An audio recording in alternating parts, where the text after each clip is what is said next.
Huntsville wakes up to Brian and Tracy. Dan and Shay in bigger houses on 101.7 KSAM as we get ready for Huntsville Hornet football. Woo-hoo! And it all starts tonight with the Hornet Nation Coaches Show live at Chick-fil-A on I-45 in Huntsville.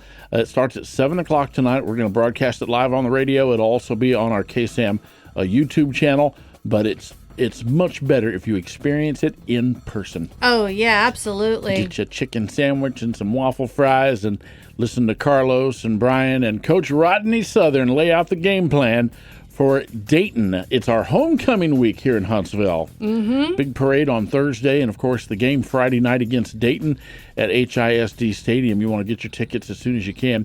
6:15 pregame show on KSAM, 7 o'clock kickoff on Friday night. But, of course, tonight, don't miss the Hornet Nation Coaches Show at Chick-fil-A, and that starts at 7 o'clock. Keith Urban messed up as me on the KSAM Wake Up Morning Show. Good morning to you. Forecast looking really good today, 80 degrees and sunshiny. It'll be pretty. It'll be really nice all weekend, actually. Mm-hmm. All right, every year it seems like Halloween sneaks up on us. Oh, yeah. Or maybe that's just because I'm an adult.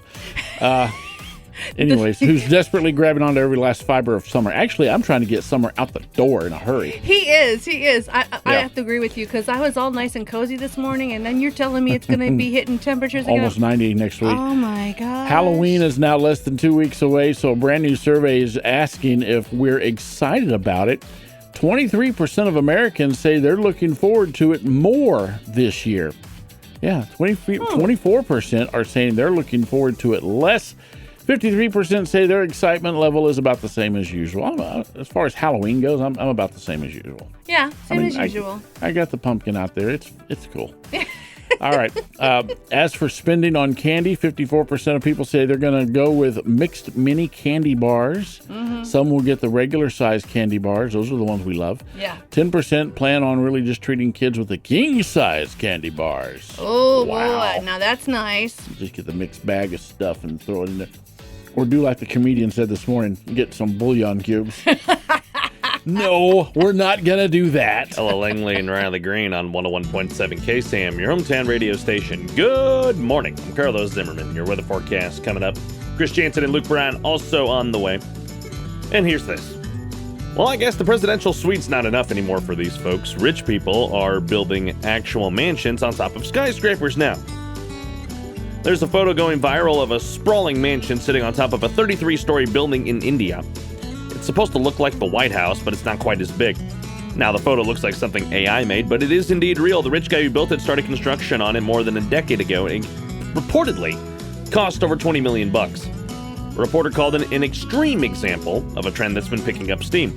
The world's wealthiest people are bored with their normal penthouses, and they want something more impressive. Well, I guess they can, and they have the money, so let them be, but, man, I want a mansion. That'd be cool. It's Vince Gill. I can't tell you why on KSAM. Carlos hanging out with you on the midday show. You're listening to 90s at noon. Marty Stewart and Mary Chapin Carpenter are coming up, and your weather forecast is on the way, too. And here's a quasi-food story for you today. I don't know what to tell you what that means. I sometimes use words that don't belong. Anyway, two guys ran an In-N-Out in California when another car zipped in and cut in line, and footage of what happened next is going viral because of how they handled it. They waited until the car that cut them off got up to the drive-thru window. Then one of them walked up and told the cashier they wanted to pay for all the cars behind them in line, so the line cutter was the only one who didn't get in on it. They were in a tricked-out Mercedes and obviously have money. It looks like a driver owns a few businesses, the driver at that. It's not clear how many cars they paid for, but it sounds like they spent a few $100s. The larger point was their random act of kindness, doubled as sweet revenge. In the video comments, the guy said paying for people at drive-thrus is something he does a lot. The difference this time was he and his friend made sure the line cutter saw them do it. Attaboy, guys. Formerly, it's Gonna Love You on your hometown radio station. 101.7 KSAM. Good afternoon. I'm Big Len Edwards. Your forecast is coming right up. You know, I'm going to share something here with you, and I am certainly going to try this Thanksgiving. All right. Have you heard about this?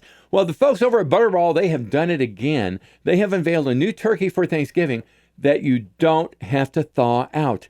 You simply take it straight out of the freezer and pop it in the oven, and it's called Butterball Cooked from Frozen. original, right? So it's meant to avoid the common disaster where you realize you forgot to thaw your turkey out, and it can take, of course, 3 days or longer in the fridge. We know that. So they say it's also great for people who don't like touching meat. There's no neck, no giblets. It comes pre-brined.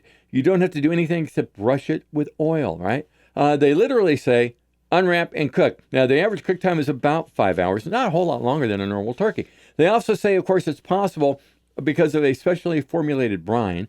They also claim it comes out juicy, tender, and flavorful, just like a normal turkey does. The downside, of course, is you can't stuff it, but look, you will do your stuffing separately. And if you're buying this turkey, okay, just to toss it in the oven, let's be honest, okay, you're making stovetop stuffing anyway. Lainey Wilson with 4x4 by You on your hometown radio station, 101.7 KSAM.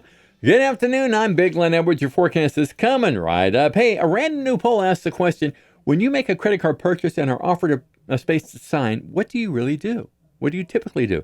Well, 68% of those that took the poll said, I really used my real signature. 19% say they draw a line or scribble. And 3% leave the space blank, which I guess is an option.